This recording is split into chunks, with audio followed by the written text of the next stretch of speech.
In the heart of Brazil, nestled between dusty hills and the deep green canopy of palm trees, there was a forgotten village that never made it onto maps.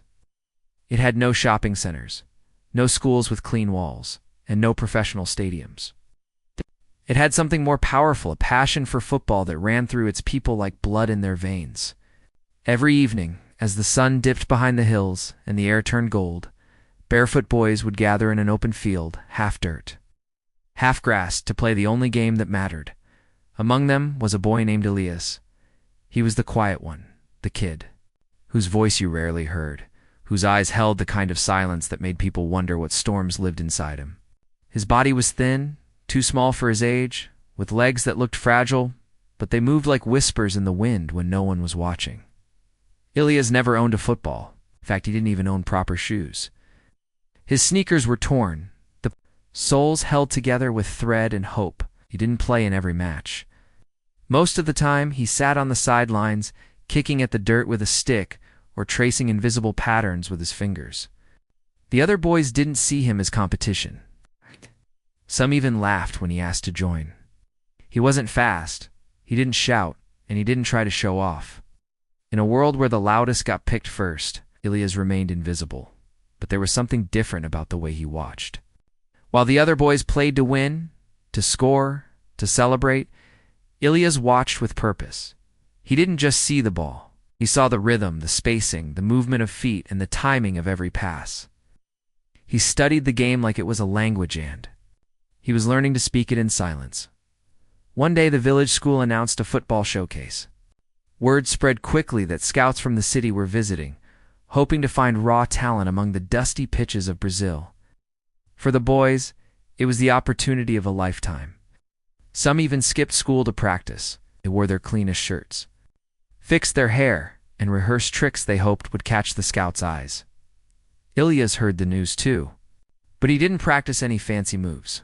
He just walked quietly to the field like he always did. When the day arrived, he arrived late, wearing a shirt that was clearly too big for him and a pair of slippers with one strap broken. Nobody looked at him until he picked up the ball. The rest of the boys were busy warming up, trying to impress the coach with flashy dribbles and powerful shots. Elias, standing off to the side, gently began to juggle the ball.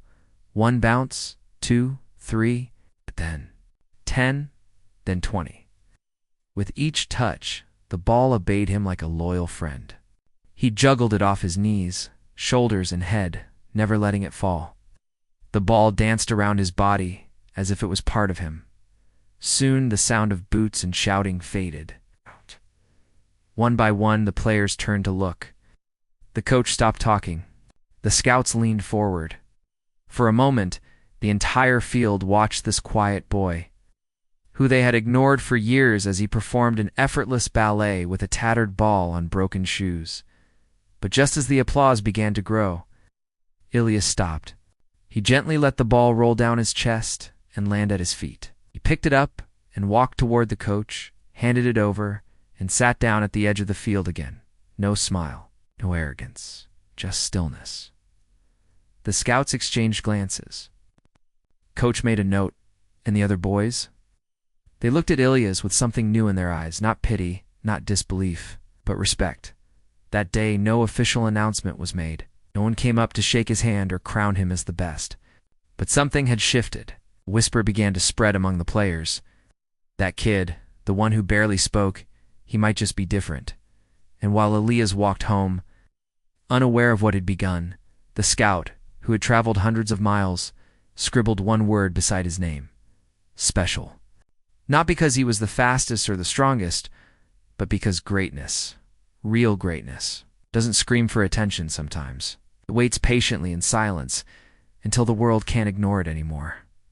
Asterisk, when the letter arrived, folded 3 times and carried in the hands of the school's aging custodian. Elias was sitting alone under a tree outside his classroom, sketching a football pitch on the back of his notebook with a dull pencil. The envelope was creased and stained, but official-looking, stamped with a club logo he had only seen in newspaper cuttings taped to the walls of the barber shop. At first he thought it was a mistake.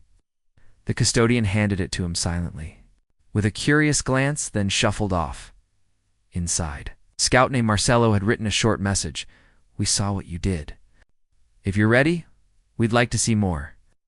Beneath it was a phone number, and below that, a signature that looked like it had been signed in a hurry, almost like the sender feared it would disappear if not done quickly. Ilias stared at it for hours before he showed it to his mother. She sat at the dinner table, eyes tired, her fingertips still sore from sewing clothes all day. Their home was small, 2 rooms, no electricity most days, and one tiny stove that served as both kitchen and heater. At first she didn't believe it either. "What do they want with a boy like you?" she asked, not cruelly, but protectively. She had spent years watching the world overlook her son. Now suddenly, it was reaching for him. But Ilias wasn't afraid.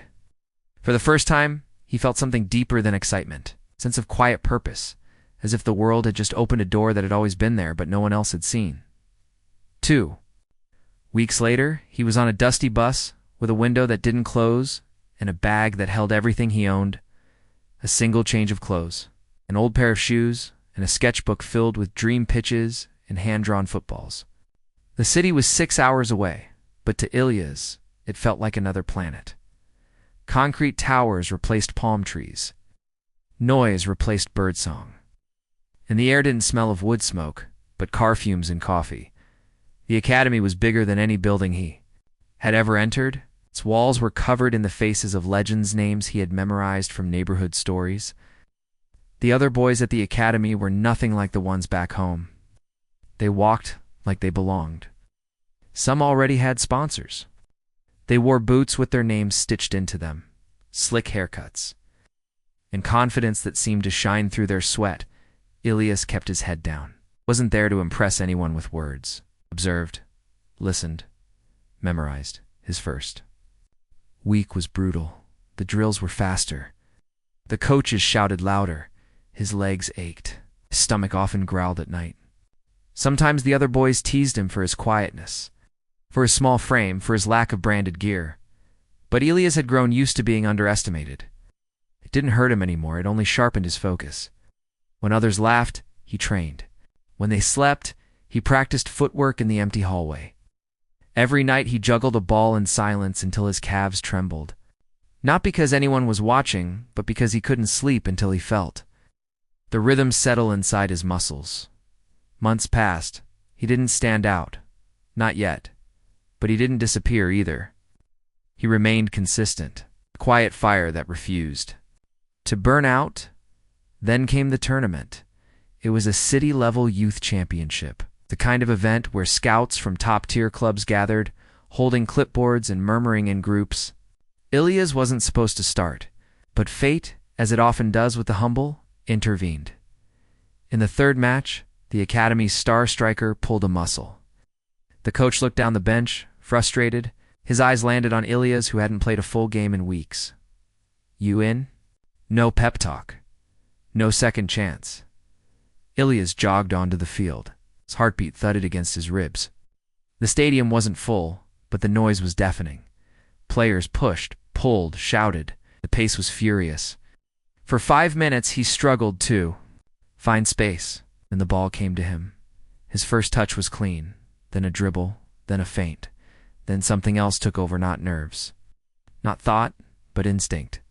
In the 20 minutes that followed, Ilias didn't just play, he transformed. One goal came from a burst of speed, weaving through 3 defenders before calmly placing it past the keeper. The second was something no one could believe: a bicycle. Kick from a tight angle, caught perfectly midair, and sent flying into the top corner. The crowd erupted. The bench stood. The opposing coach looked stunned. Even his own teammates stopped calling him Ghost.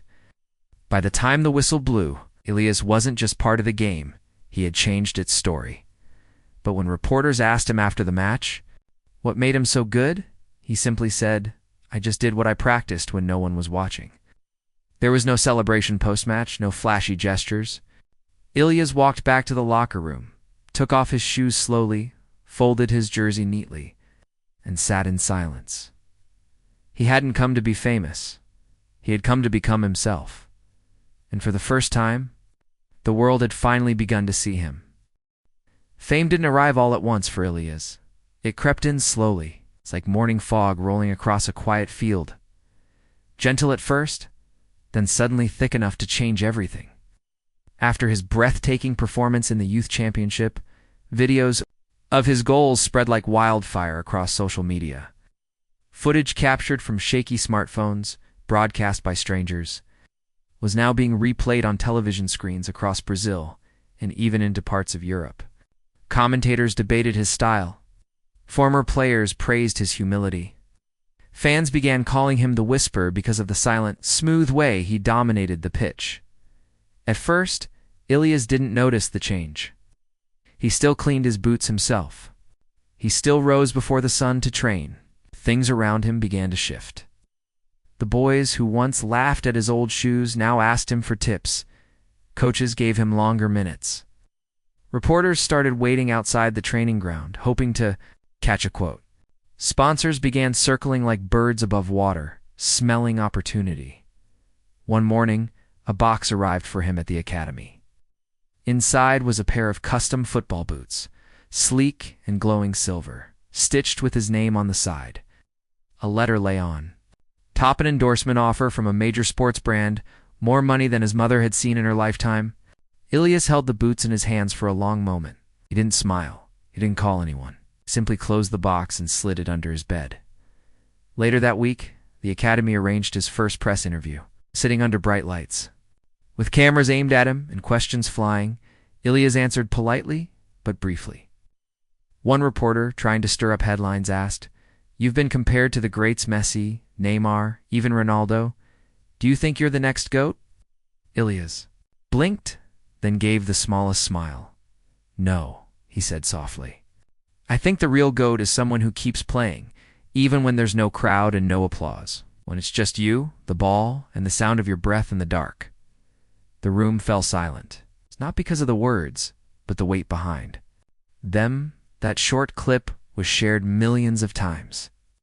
Celebrities reposted it. Coaches applauded it. But Ilias didn't change his behavior. While people celebrated his humility, he remained grounded not because it was his image, but because it was who he'd always been. And yet, the world doesn't let rising stars stay small for long. Within months, clubs across Europe sent offers. Top-tier teams wanted to sign him before his value tripled. His agent's phone rang constantly.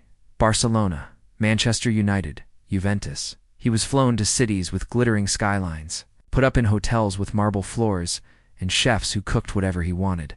But none of it impressed him. He missed the smell of his village after rain. He missed his mother's cooking, the way she used her finger to taste the stew. He missed the silence, the peace he used to know. Still, the weight of fame began to settle on his shoulders like an invisible jersey. His face appeared in magazines, often edited to look sharper, stronger. Fans would chase his car. People began commenting on things he hadn't said, twisting interviews into headlines. Critics began saying he was too quiet to be a leader, that he lacked the charisma of champions. He tried to drown it out with training, but the noise followed him everywhere. Even the locker room changed. Some teammates stopped treating him like a peer. Others tried to use his name to boost their own popularity. He became a target not just on the field, but off it. Then came the day he returned to his old village for a short break. He hoped for rest, for a moment to feel human again. But even their fame had arrived before him. Kids followed him through the streets. His childhood field had a sign now, with his name painted in bold letters. He should have felt proud. Instead, he felt distant, like he was walking through a memory that no longer belonged to him. His mother noticed the change in his eyes. One night, as they sat outside drinking tea under the stars, she placed her hand on his. "You're not lost," she said gently, "but you're walking too fast to feel the ground. Slow down. You're not running a race. You're living a life." That night, Ilias barely slept. He stared at the ceiling, surrounded by trophies and expensive gifts from sponsors, and wondered when his dreams had stopped being about football and started becoming about keeping up. When he returned to the city, asked his agent to cancel a commercial shoot. He turned down an offer to appear on a reality show. People were confused. some even angry. Why would he walk away from easy money, from greater fame? But Ilias wasn't trying to be famous. He was trying to stay real. He started training in quiet parks. He requested fewer interviews. And most controversially, he asked the club to stop printing his name on new merchandise unless it benefited charity. Reporters called it career suicide, but Ilias didn't flinch. He remembered the boy on the dusty field who just wanted to play, the one no one believed in, the one who smiled when the ball danced at his feet under a fading sun. He wasn't chasing greatness. He was chasing something far more rare: peace, purpose, and the kind of legacy that doesn't shine in lights, but lives quietly in hearts. At the height of his rise, just when the world was beginning to whisper that Ilias might be the next face of global football, everything unraveled, not like an explosion, but like thread pulled slowly from the hem of something beautiful.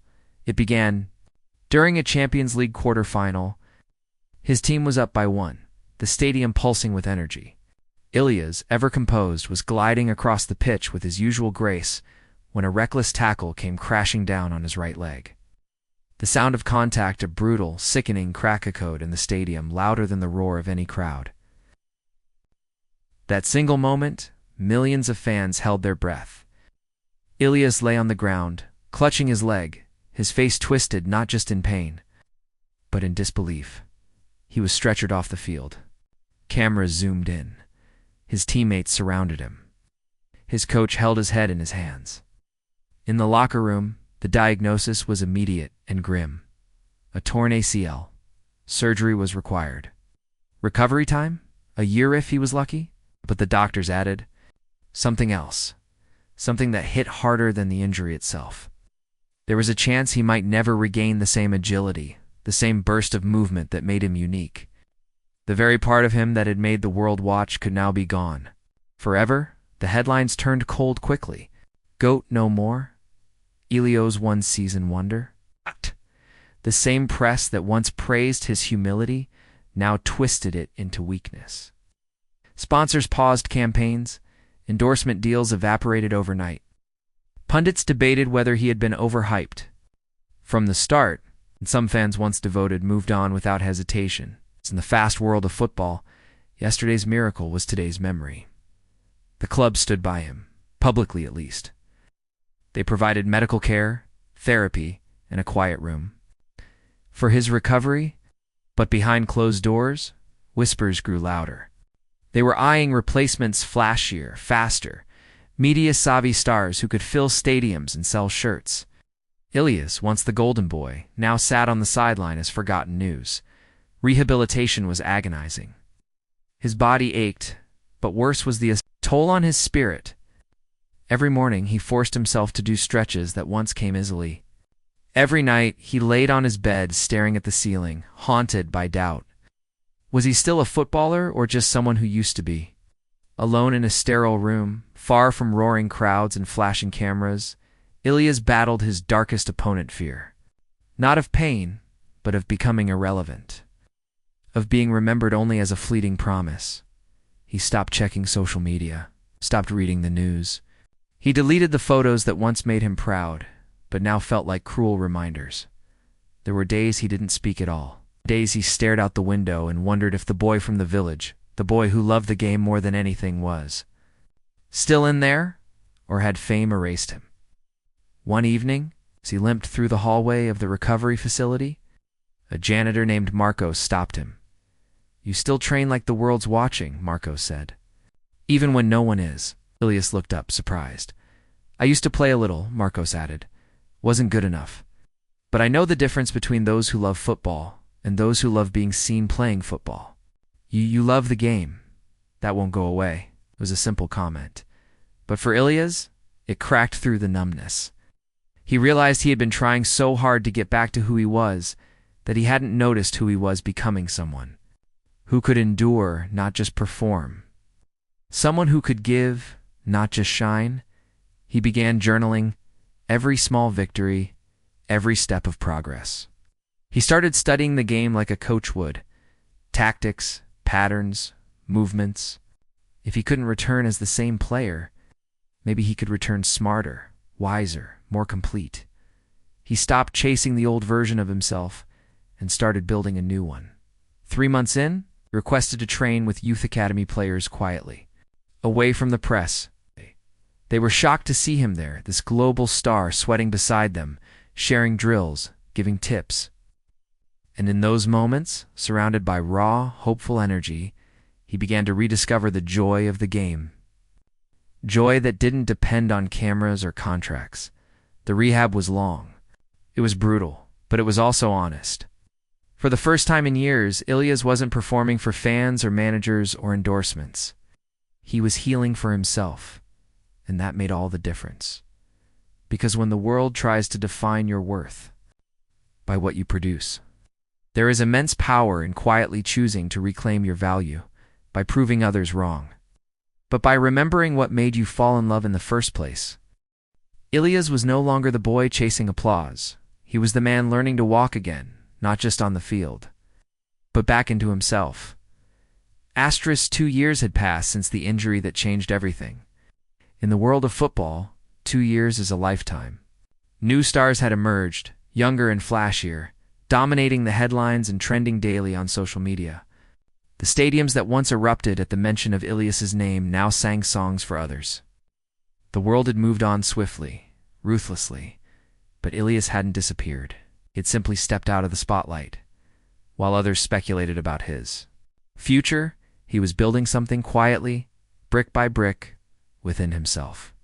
He trained in solitude, sometimes in empty parks, sometimes on rooftop terraces in quiet cities. The recovery had been brutal, yes, but it had also been revealing. He had stripped away the noise, the pressure, and the performance. He had become grounded, honest, and, most importantly, free. It wasn't speed that he regained first. It was patience. Then came rhythm, then strength. But more than anything, he found clarity. He no longer felt the urge to prove he belonged on the billboards. He didn't care for the GOAT comparisons. He had faced silence, rejection, pain, and through it. He had remembered what football meant to him before the fame. Then came the invitation. It was for a charity match in Lisbon, a small event organized for children with disabilities. It's the kind of event that rarely made headlines. One of the teams was short a player last minute, and someone half-jokingly asked Ilyas if he would fill in. No press, no expectations, just an open field, laughing children, and a game. Ilyas agreed immediately. He showed up in a plain shirt, no entourage, no cameras. Most of the kids didn't recognize him. Some thought he was just another volunteer. But when the match started, something magical unfolded. Ilyas didn't just play, he danced. His movements were smooth, effortless, joyful. He dribbled. He assisted every goal he could. And every time a child smiled, he smiled back with the same light in his eyes that he had as a boy in his dusty village field. A few parents filmed the game. One of them, unknowingly, caught a moment that would reignite Ilyas's story. In it, Ilyas paused mid-play to tie the shoe of a little boy on the sidelines who was watching wide-eyed. The boy, born with cerebral palsy, couldn't play, but had always dreamed of meeting a real footballer. Ilyas sat beside him for 10 minutes, teaching him how to balance the ball on his knee. The video went viral within days, not for the goals, not for a flashy play, but for the kindness clubs noticed. But Ilyas didn't rush back into contracts or cameras. He declined several offers from major teams. He wasn't looking for fame anymore. He was looking for meaning. So when a small club in Portugal, known more for community work than trophies, reached out, he listened. They offered something different. Not just a team, but a vision. A club built on values. A place where players mentored kids. Where training grounds were open to the public on weekends. Where every win was celebrated. Not with champagne, but with volunteer work the next day. Ilyas signed with them quietly. No press conference. No fireworks. Just a handshake, a jersey without a name, and a promise to play with heart. The first few matches were modest. Smaller crowds, simpler stadiums, less fanfare. But something began to stir. His presence brought attention, yes, but his attitude brought respect. He spent time after games signing jerseys, not for fans, but for ball boys. He visited schools, donated half his salary to the club's youth development fund. He trained harder than anyone, not to impress but to inspire, and then came the night he stepped onto the pitch wearing the captain's armband for the first time, under the lights of a modest stadium, with no giant screens or flying drones. Ilias led his team onto the field. He wasn't the fastest, wasn't the loudest, but everyone followed him because he led with soul, not ego. That match didn't end with a hat trick. There were no record-breaking moments, but it marked something far greater. The return of a man who had once been forgotten by the system, who had found a deeper kind of greatness in being overlooked. In the locker room after the match, a young teammate approached Ilias and asked, "Why did you come back to a place like this? It could be anywhere." Ilias looked around the small, crowded room, filled with tired smiles, muddy boots, and genuine laughter. "Because here," he said softly, "I'm not a product. I'm a player. Not expected to be perfect, time expected to care. That matters more than any trophy." It wasn't the return the world expected from him. It wasn't grand. It wasn't loud, but it was real. And sometimes, being real is the rarest kind of greatness of all. The world hadn't quite forgotten about Ilias, but it no longer circled him like a sun. In the football cosmos, he was now a quiet planet respected, admired in small corners, but no longer burning in headlines. Yet, without the glare of fame, he began shining in a different way. His club in Portugal, humble in budget, but rich in spirits, lowly rose through the ranks. It's not because they had superstars, but because they had unity. The players fought for each other, the coaches believed in character over clicks, and the fans loved them like family. As Ilias played, his rhythm returned. Not the lightning-fast movements of his early days, but something deeper. He had matured. His touches were more thoughtful, his passes more poetic. He no longer chased the spotlight, but the spotlight, oddly, found its way back to him. Whispers started again, not as loud as before, but more meaningful. Commentators praised his leadership, calling him the conductor of calm in a chaotic sport. Young players spoke of how he mentored them after practice. Supporters wore jerseys without names on the back, because in their words, the team matters more. Then, as fate would have it, destiny came knocking again. The club drew one of Europe's biggest giants in a National Cup final. It was a draw. No one expected. Headlines framed it as a fairy tale clash. David versus Goliath. Tickets sold out in minutes. The opposing team had star power, expensive talent, and a massive following. Their players were global celebrities, flown in on private jets and followed by paparazzi. Ilias's team arrived in a single bus, with their families waving from the parking lot in the dressing room before the match. The air was thick with nerves. Some of the younger players sat silently, tying and retying their laces. Others stared at the ground, afraid of the stage. But Ilias stood up, walked to the center, and told them a story not about football, but about a boy who sat on the sidelines for years, unnoticed, unchosen, and silent, until one day when no one believed. In him, he touched the ball, and everything changed. "We don't need to be the loudest," he said. "We just need to listen to each other. Play for each other. That's all." And they walked onto the pitch. It felt surreal. Flashing lights, roaring fans, live television crews from 10 countries.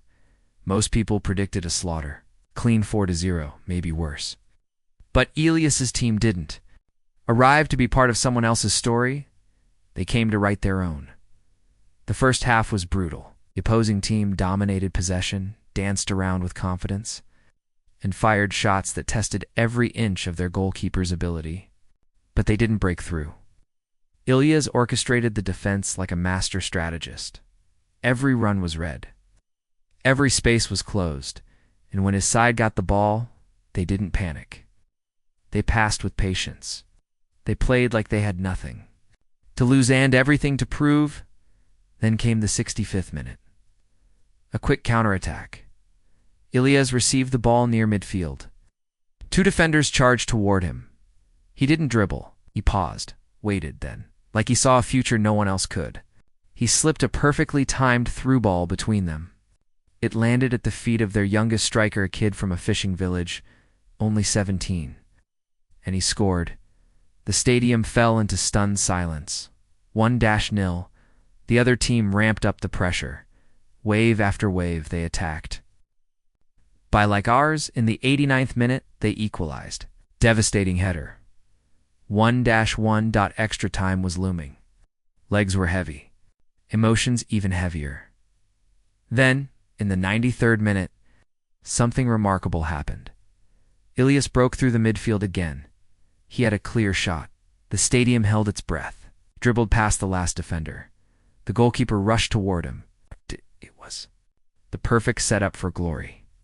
He could have scored the winning goal of a lifetime, but he didn't shoot. Instead, he glanced sideways, just once and passed. The ball rolled gently to a teammate, an aging midfielder who hadn't scored in over 3 years. A man who had once considered retiring after injury, who had almost given up on football altogether. That man tapped it in. 2-1. The referee's whistle a few minutes later didn't just signal victory, it signaled something far deeper. Stadium erupted, but not just in noise, in emotion. People cried. Commentators fell silent. Opposing fans stood up and clapped. It wasn't just an underdog. When it was a lesson. After the final whistle, Ilias didn't sprint to the camera. He didn't rip off his shirt. He walked calmly toward the bench, then motioned to the ball boys. The kit man, the assistant trainers, and even the janitors who had traveled with them. He pulled them all onto the field and made sure they stood beside the team as they lifted the trophy. Reporters swarmed him afterward, the same way they had in the past. A familiar question came again, this time from a foreign journalist with a soft voice. Now, after everything due, you believe you're the GOAT? Ilias looked into the lens, paused, and replied without hesitation. If being the greatest means lifting others when you could lift yourself, then maybe. But I think greatness is shared. Belongs to all of us, or it means nothing at all. That moment traveled far beyond football, across industries, across languages, across hearts. For once, the term GOAT wasn't used to describe talent. It was used to describe character in Ilias. He didn't trend because of stats. He became a symbol because of what he chose in a moment. Where ego could have spoken loudest, he chose others, chose kindness. He chose the quiet kind of greatness that echoes long after the cheers fade. Asterisk. Years pass like pages turning in a book written with patience, pain, and silent triumphs. The name Ilias, once chanted in stadiums and printed across glossy magazine covers, had become something else entirely. Less a name, more a story. Less a story, more a legend. But it wasn't the kind of legend that lived in flashy highlight reels or record books. It lived in whispers between coaches and young players, in stories told in dusty locker rooms, in the way a boy in a remote village somewhere might close his eyes and picture what greatness could look like: quiet, kind, and deeply human. Ilias never made a big deal about retiring. He didn't announce it on a podium or post a teary-eyed video. One day, after a match that ended not in glory but in an honest draw, he handed his boots to a ball boy and simply said, "Your turn." That was it. No goodbye tour, no farewell games. He left the way he had entered, humbly, as if he had never expected the world to watch him in the first place. But retirement didn't mean disappearing. In fact, that's when Ilias began to truly live the legacy he had always been quietly building. He returned to the villages his own, and many others. He walked through broken streets where children kicked crumpled soda cans in place of footballs. He visited orphanages, shelters, and refugee camps, not with a camera crew, but with listening ears and rolled-up sleeves. He built fields, hundreds of them, with his foundation, not with sponsors' money, but with earnings he had quietly saved during his career. He created mentorship programs for players who had been discarded by academies, too focused on stats and size. He began teaching not drills or tactics, but values. Play to remember who you are, he would tell the kids, not to make others remember your name. In time, clubs around the world started inviting him to speak, not about formations or goal-scoring strategies, but about resilience, identity, and kindness. He told stories not of victories, but of losses, not of trophies, but of the time he almost gave up, and the janitor who reminded him why he shouldn't. In one small town in Senegal, a local boy asked him, "What does it feel like to be the GOAT?" Ilias laughed softly, not mockingly, but gently, like the question had reached into his core. "I don't know," he replied, "but I can tell you what it feels like to be grateful. To wake up every day knowing you can give back more than you've taken. That feels better than any title." Meanwhile, the football world continued to grow louder, bigger contracts, flashier players, a new wave of superstars with millions of followers, dance moves, and sponsorships. The debates raged online. Who was the real GOAT? Is it Ronaldo with his relentless power and charisma? Was it Messi with his unearthly grace and vision? Then came the night of the Global Humanitarian Sports Awards in Geneva, a quiet ceremony, away from stadiums, but filled with world leaders, thinkers, and athletes. It was meant to honor those who had used sport to uplift humanity, not just win medals. To everyone's surprise, two guests arrived, unannounced: Cristiano Ronaldo and Lionel Messi. Both had already been honored over the years for their incredible careers. But that night, they were not the honorees. The award, a crystal globe etched with the word legacy, was handed to Ilias as he walked on stage in a simple black suit. No brand labels, no flash. The applause was thunderous. But he didn't speak right away. He stood there for a moment, looking around the room, and then gently began. "When I was a boy, no one believed I would be anything more than quiet. Maybe they were right. Maybe I was never meant to be the loudest. I learned that true greatness isn't about being seen. It's about seeing others, not about lifting trophies, but lifting people. It's not about becoming more, but becoming useful." He paused, then smiled. "I played football not to escape my world, but to understand it. And I leave the game not as a legend, but as someone who still believes in the power of small acts of passing when you could have scored, of listening when you could have spoken." The entire hall stood in ovation. That's when Ronaldo stepped forward, took the mic, and said something that would be quoted for years. "I've scored goals that changed matches. He's changed lives." Then Messi, with his usual soft tone, added, "We inspired millions with our play. He reminded millions why we play at all." That night, people didn't argue about who was the GOAT. They understood something deeper. That titles fade. Records are broken. Fame is borrowed. But impact that lasts. In the years that followed, statues of Ilias weren't built in stadiums, but in the hearts of the communities he touched. Not bronze and stone, but in the form of safe playgrounds, clean jerseys, and books filled with stories of courage. Coaches taught his name not for what he won, but for what he gave. He became not a comparison, but a standard, somewhere in a small village with a dusty pitch. And children laughing under the sun, a boy with torn shoes juggled a ball while his friends watched in silence. They weren't ignoring him. They were studying him just as Ilias once did. Quietly, respectfully. Because greatness, they now understood, often doesn't announce itself. Sometimes it waits in silence, then changes the world one choice. One pass, one kind act at a time, and maybe that's what the real GOAT was always meant to be.